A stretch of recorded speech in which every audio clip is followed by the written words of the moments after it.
10월 달에 수출이 지금 결과가 나왔는데요. 지난 12월 이후에 11개월 연속 수출이 마이너스입니다. 10월 달에는 마이너스 14.7입니다. 올해 각 달별로 봤을 때 수출이 지금 마이너스 17이 최악입니다. 1월 달에 마이너스 6.2, 2월 달에 마이너스 11.3, 3월 달에 마이너스 8.4, 4월 달에 마이너스 2.1, 5월 달에 마이너스 9.8, 6월 달에 마이너스 13.8, 7월 달에 마이너스 11.1, 그리고 8월 달에 마이너스 13.9, 9월 달에 마이너스 11.7, 그리고 10월 달에 마이너스 14.7입니다. 전반적으로 상반기에 비해서 하반기로 갈수록 더 심각해지고 있습니다.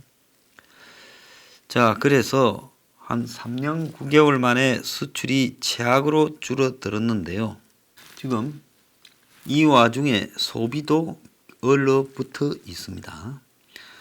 소비 위축이 10월 소비자 물가 동향에 드러났는데요.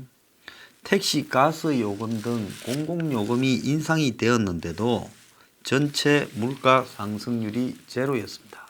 그래서 이전 두 달은 마이너스였는데 0.0% 이렇게 만드는 것은 그나마 배추가 급등으로 그렇게 됐다 이야기를 하고 있습니다. 정권 코드 맞추는 통계청이 석 달 연속으로 마이너스 물가가 됐을 때 디플레가 확실하다고 하니까 어떻게 두들겨 잡아가지고 석 달 연속 마이너스 물가는 모면하는 쪽으로 정리를 한 것 같은데요. 공업제품 가격은 마이너스 0.3이라는 겁니다. 결국 일반 소비가 부족해 그야말로 물가가 내려갔다. 즉 소비 수요가 부진해 물건값이 내렸다라고 정리하는 것 외에는 설명할 방법이 없습니다. 그래서 이렇게 물가가 점점 내려가니까 디플레이션이 지금 가시화되는 거 아니냐.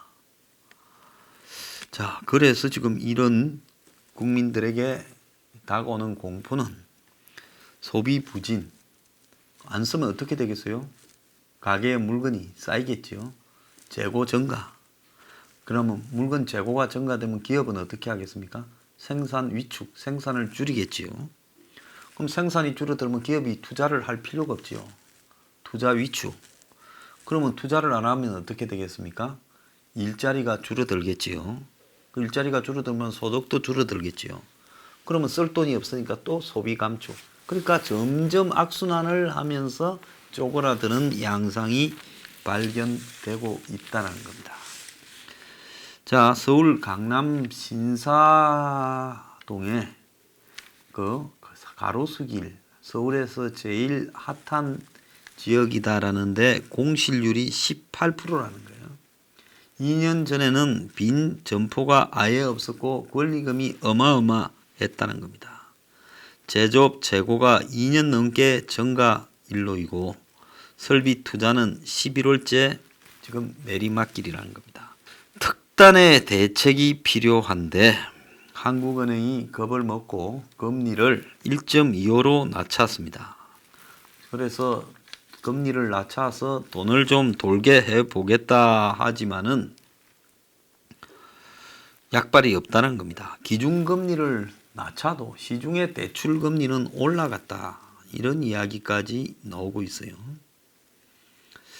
자, 정부는 계속 그냥 돈을 풀어가지고 이 확장 재정, 일자리를 만드니 무슨 선거 앞두고 무슨 인프라 구축하니 어쩌고 하면서 내년에 발생할 국채가 130조라는 거예요. 그러니까 수입과 지출을 했을 때 모자라는 마이너스가 60조에다가 그 다음에 만기, 기존에 있던 빚이 만기가 와서 또 빚을 연장시켜 가지고 빚을 내서 갚는 그런 양상으로 해서 국채만 130조라는 겁니다. 그러니까 정부 채권이 국채가 이렇게 많으니 이게 시중에 풀리면 금리가 오른다 하는 이런 설이 작용을 해서 계속 금리가 올라가고 있다는 겁니다. 나라 꼬라지가 이 모양인데 국토교통부가 믿거나 말거나 총선용 지금 철도 지하도로를 발표했다고 신문사설도 지적하고 있습니다. 조선일보가요. 2030년까지 광역 급행철도 GTX 이거 지하에 지하권 때문에 항의가 엄청 들어와서 이게 될지 저는 의문을 가지고 있습니다. 그리고 광역철도망을 2배 확충하면서 광역교통 2030을 발표했다는 거예요. 그래서 서울 강변북로와 올림픽도로에 지하도로를 만든다는 거예요. 이제 지하로 다니고 지상으로 다니고 2층으로 하겠다. 서울 외곽순환도로 상습 정체구역은 복층화해서 위로 다니고 밑으로 다니고 하겠다. 한마디로 이 믿거나 말거나 허황된 공약을 발표하고 있다는데요. 매년 10조 이상 한 10년은 돈이 들어가야 될 이런 사업에 대한 예산 추산이나 재원 조달 방법도 없었다는 겁니다. 이 와중에 3기 신도시까지 또 총선 앞두고 발표했다가 욕을 바가지로 먹고 있지요. 자, 그런데 내년에 선거 있는 해에 공무원은 3만 5천 명. 그래서 국가 공무원만 국가직만 18,815명. 지방직까지 합치면 3만 5천 명을 늘린다는 겁니다. 현 정부 임기 종료 전에 추가로 7만 6천 명까지 더 늘린다는 거예요. 2019년 6월 현재 한국의 공무원 숫자가 106만 9,070명입니다. 문이 5년간에 공무원 17만 명을 늘리고 이 17만 명이 재직 중에 받을 급여가 327조, 퇴직 후 받아가야 될 공무원 연금이 92조라는 겁니다. 공무원 연금은 지금도 적자라서 매년 2조씩 국민들 세금으로 메꿔주고 있다는 거예요. 자, 나라 꼬라지가 이런데 지금 이 정권은 온 사방에 선거용 공사하고 또 공무원 늘리는 인심을 쓰고 있습니다. 거기에 반해 자영업의 빚의 60%가 다중채무다 이렇게 말을 하고 있습니다. 다중채무는 무슨 말이냐? 은행 한 군데서 빌리는 게 아니라 여기저기서 빌렸다는 겁니다. 금융기관 3곳 이상에서 빌려서 1년 새에 자영업 빚이 40조가 늘어 총 400조가 넘어갔다는 겁니다.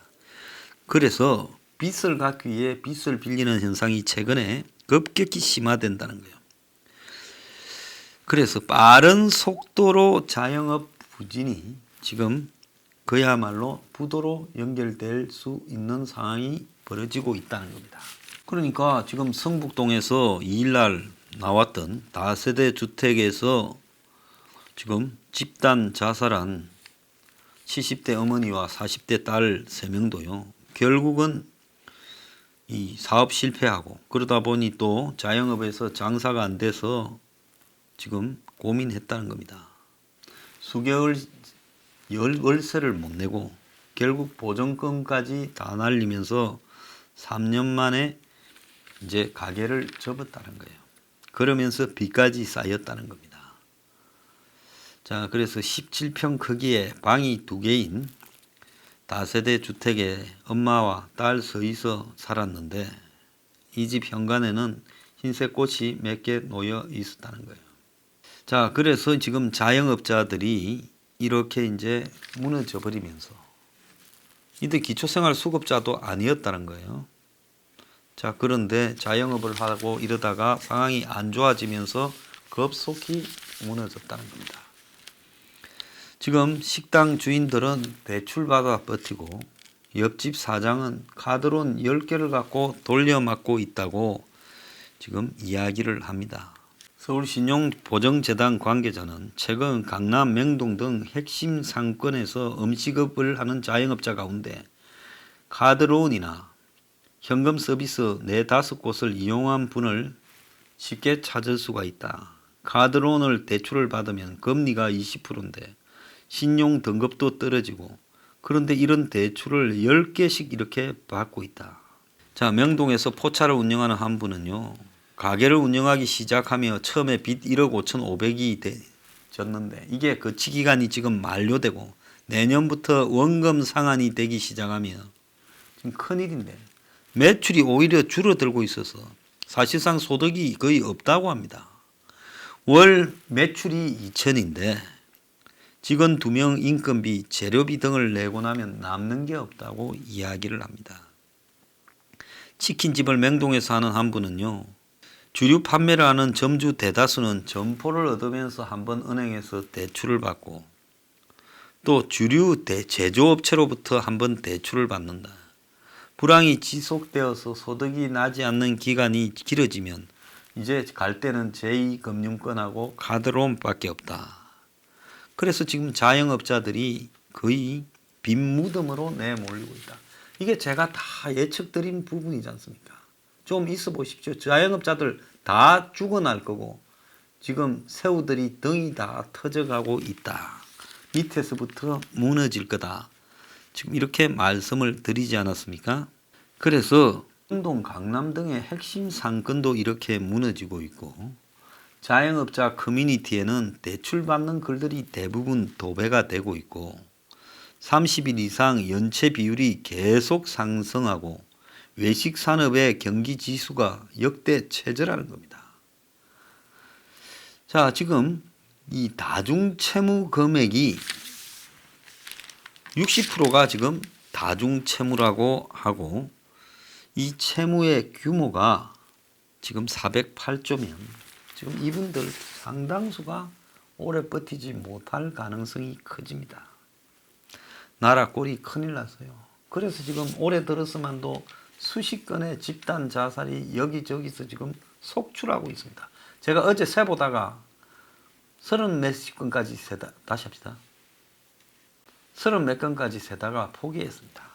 자, 노력해서 상층으로 이동할 가능성이 없다라는 것이 지금 문화일보 여론조사에서 59.7%가 나왔습니다. 우리 사회에서 자칫하면 하층으로 떨어질 가능성이 있는가가 73.3%가 나왔고요. 나의 미래에 희망이 없다가 75%가 나왔습니다. 하층으로 추락할 가능성이 높다고 생각하는 사람들이 40대가 76.5%. 한참 이 사회의 주역으로서 일을 하고 안정된 직장에서 수입이 최고로 많을 때인데 이 사람들의 76.5%가 하층 추락을 걱정하고 있습니다.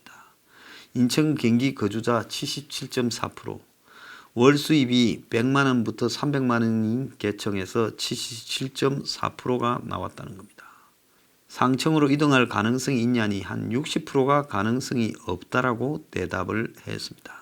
10명 중에 3명이 우리 사회가 믿을 수 없는 사회라고 대답을 했고요. 자, 나는 하위층에 속한다가 34.7%, 중간층이 57.2%, 상층이 8.1%고 자녀가 하위계층이 될 것 같다라고 생각하는 사람이 19.3%였다고 합니다. 검찰이 청와대나 행정부서에 알리지도 않고 타다를 일방적으로 기소한 것처럼 했는데 검찰은 타다 기소 전에 정부에 알렸고 국토부가 통보받은 적이 없다 했는데 법무부에서 전달해야 되는데 알리지 않았다는 겁니다.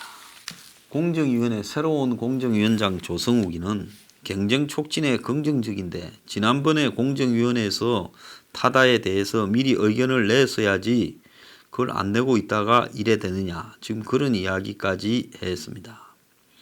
그런데 검찰이 이 타다 택시 부분에 있어서 이재훈과 VCNC라고 타다 회사 사장을 불구속 기소한 부분에는 운전자 근무시간 등을 구체적으로 관리하면서 전부 체크를 했다. 그래서 렌트카 사업자로 고객과 운전자를 연결시킨 게 아니라 콜택시와 유사한 영업을 박재욱과 이재웅이가 했다라고 되어 있는 겁니다.